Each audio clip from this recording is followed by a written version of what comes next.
사도신경으로 신앙 고백 드리시므로 서울제일교회 온라인 수요예배에 하나님께 드리겠습니다.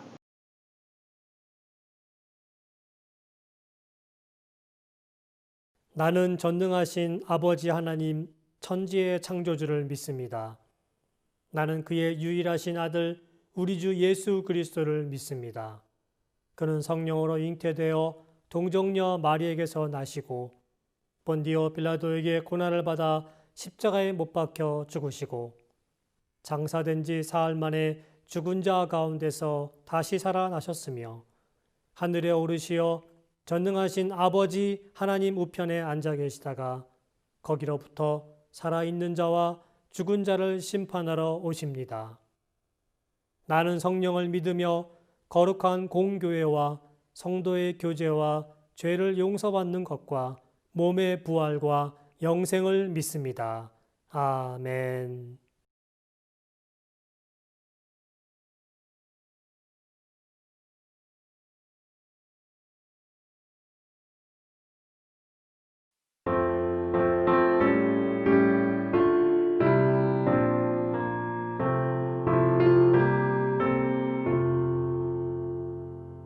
주님을 위한 말씀은 내 발의 빛이요 목마른 사막길에서 샘물과 같도다 굶주린 나의 영혼을 만나러 어디고 내 밝게 밝게 비추니 그 말씀 위하다.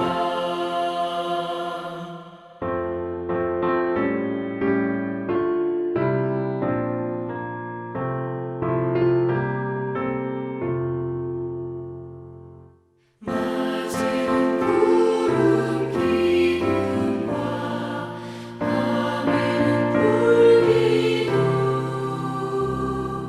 주 백성 앞에 나타나 인도해 주시네.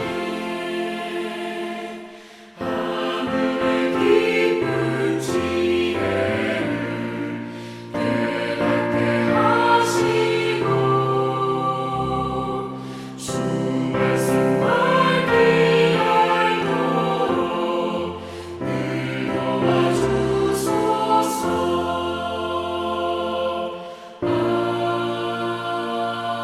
아멘.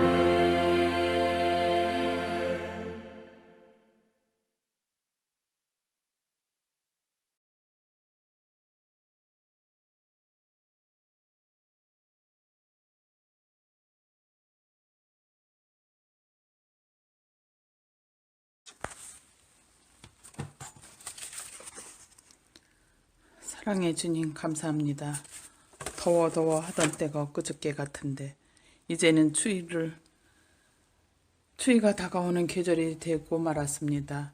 산과 들에는 오색찬란한 단풍에 물들었는데 코로나라는 질병으로 움츠려져 있는 이때에 힘과 용기로 코로나 질병을 이겨낼 수 있게 이겨내고 힘찬 도약을 할 수 있게 힘과 믿음과 용기를 주옵소서.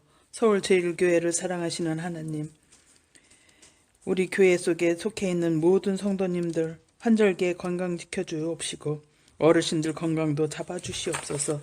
4.14에 속해 있는 청소년들과 어린아이들까지 건강을 지켜주시고 지금 수능을 앞두고 있는 수험생들에게 그동안 공부한 것들을 모두 발휘할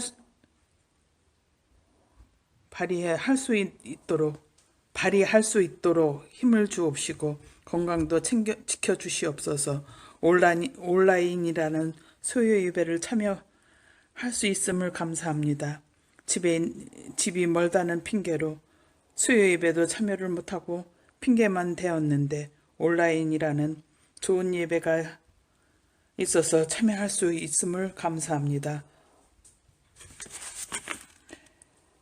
오늘도 밤낮으로 성도님들을 위해 기도하시는 목사님의 건강을 지켜주옵시고 지켜주실 줄 믿사오며 나를 구원하신 예수님의 이름으로 감사하며 기도합나이다. 아멘.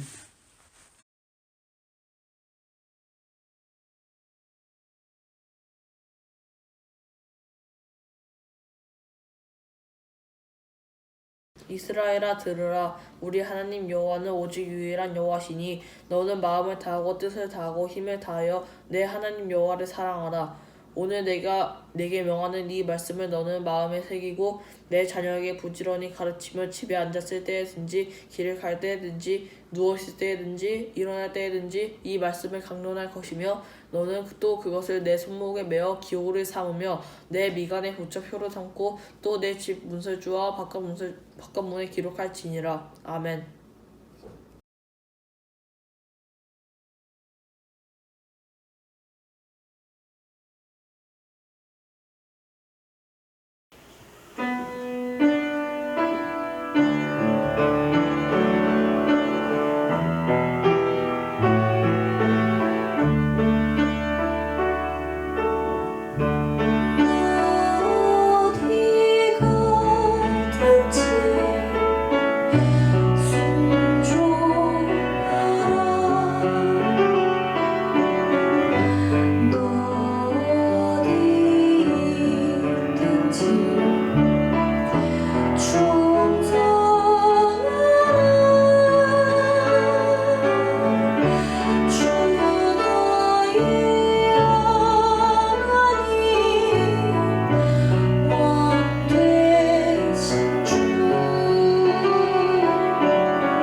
반갑습니다. 지난주에 이어서 이번 주도 창세기 말씀 나누겠습니다. 지난주에는 창조부터 아브라함의 등장 이전까지라고 하는 그 원역사라고 하는 부분을 말씀 나눴죠. 어떻게 창조됐고 어떻게 인간이 타락했으며 어떻게 퍼지게 됐고 그 사이에 무슨 일들이 있었는지에 대한 말씀을 나눴고요. 오늘부터는 창세기에 나오는 족장들의 이야기, 아브라함, 이삭, 야곱, 또 마지막 요셉의 이야기를 여러분과 나누면서 줄거리 중심으로 한번 은혜를 나누려고 합니다.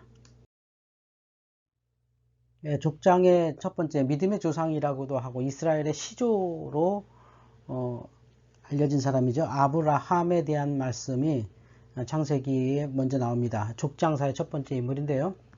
하나님 부름대로 약속의 땅을 향해 가는 아브라함이 그 조카와 헤어진 다음에 그 아들에 대한 약속을 받죠. 아브라함의 평생에 아마 그 삶이 이 아들, 상속자, 아들에 대한 약속의 성취다 이렇게 해도 과언이 아닌데요. 그리고 나서 이 신기하게도 이 천사들이 방문해서 그 조카 롯이 이주했던 소돔과 고모라의 멸망 이야기를 듣게 됩니다. 아브라함이 간청하지만 결국 소돔과 고모라도 멸망하게 되죠.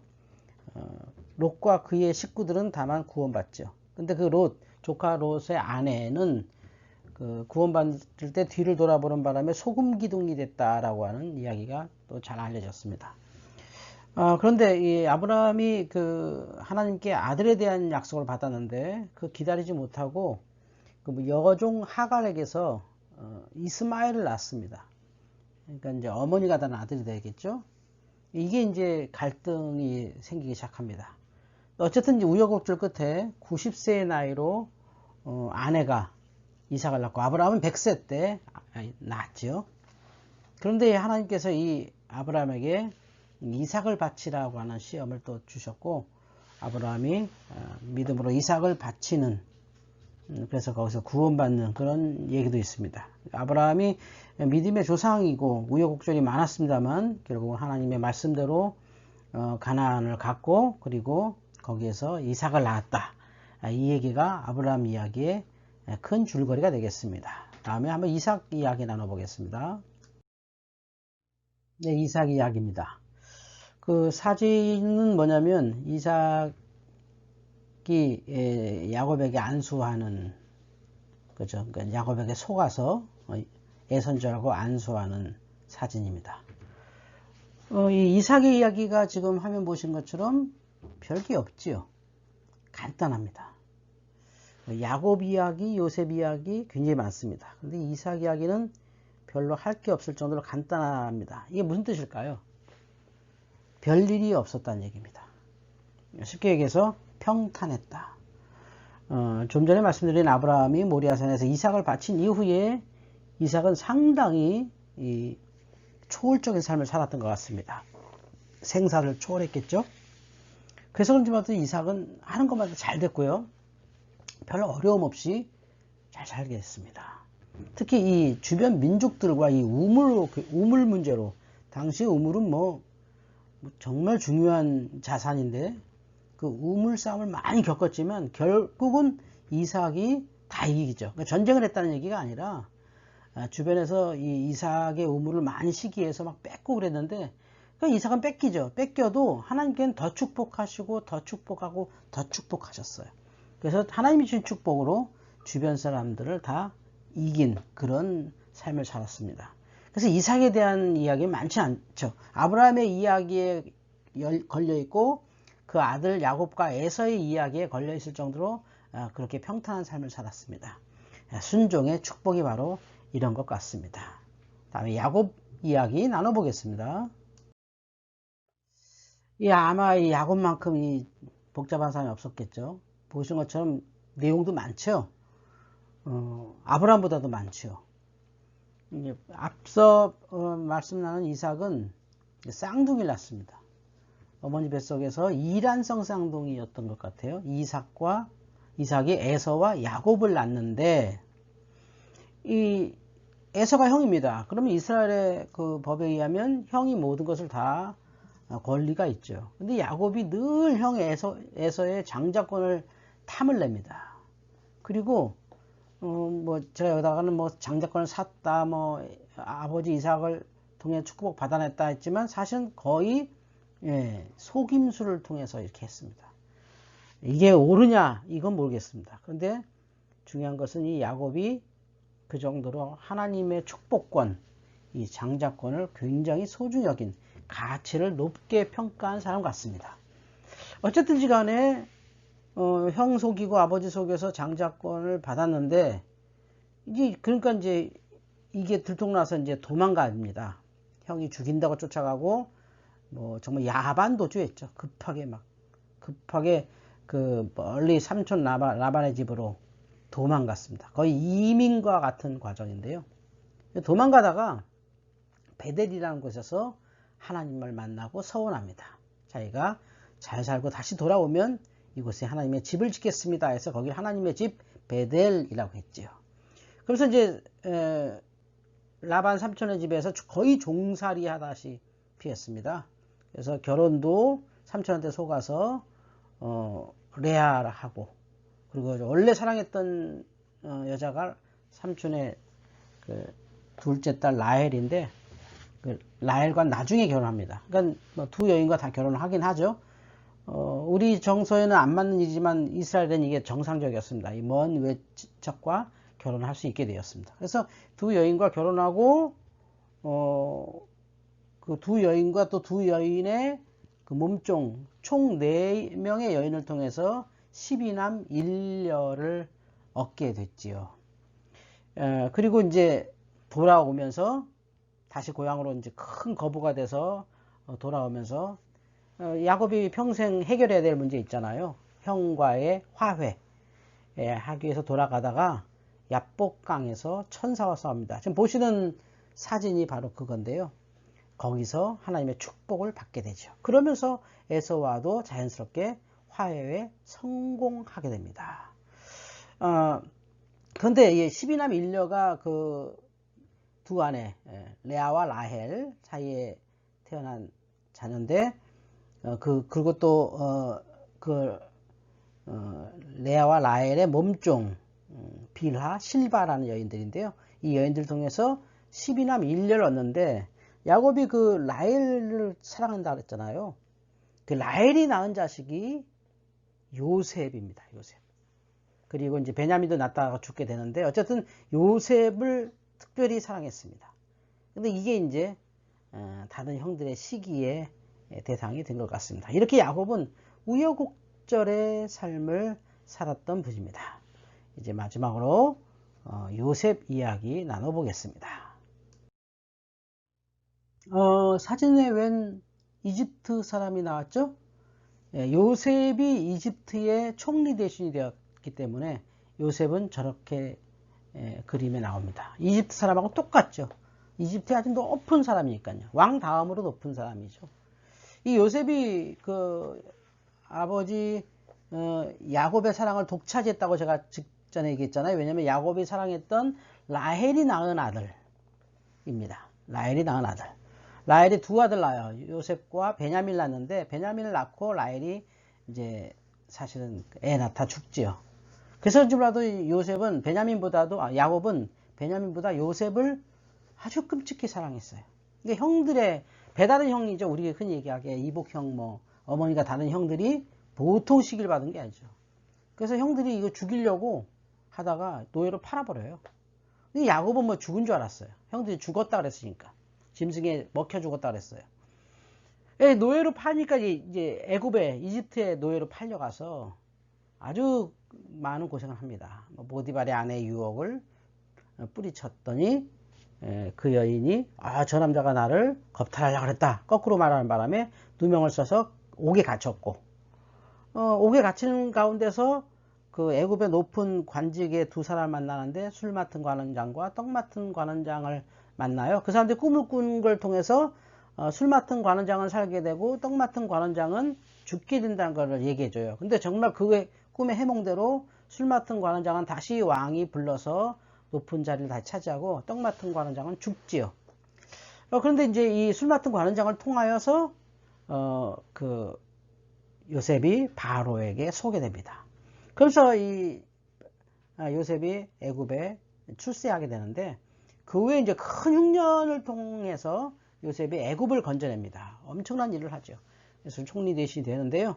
이 총리 대신 돼서 이제 전 세상이 다 가난한데, 그 요셉의 그 정치를 통해서 이제 풍년 때 잘 모아둔 거죠. 큰 흉년이 올 거니까. 그래서 풍년 때 잘 모아둔 걸로 애굽을 건집니다. 근데 주변 나라는 다 망하게 생겼죠.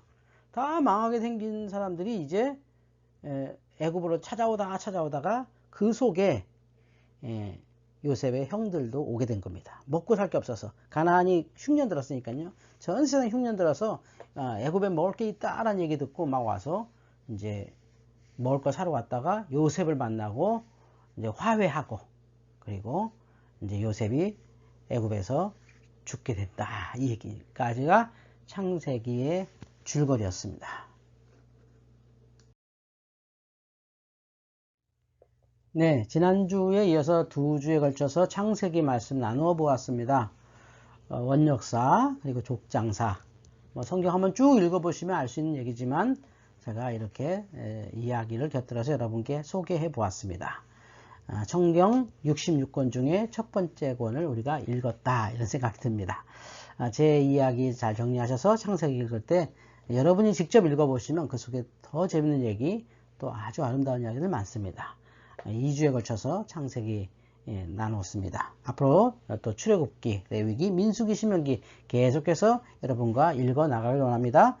건강한 한 주 되시고 주일날 뵙도록 하겠습니다. 경청해 주셔서 감사합니다. 하나님께서 여러분을 축복하시길 원합니다. 아멘. 이제 주님께서 가르쳐 주신 주기도문으로 예배를 마치겠습니다. 하늘에 계신 우리 아버지, 아버지의 이름을 거룩하게 하시며 아버지의 나라가 오게 하시며 아버지의 뜻이 하늘에서와 같이 땅에서도 이루어지게 하소서. 오늘 우리에게 일용할 양식을 주시고 우리가 우리에게 잘못한 사람을 용서하여 준 것 같이 우리 죄를 용서하여 주시고 우리를 시험에 빠지지 않게 하시고 악에서 구하소서. 나라와 권능과 영광이 영원히 아버지의 것입니다. 아멘.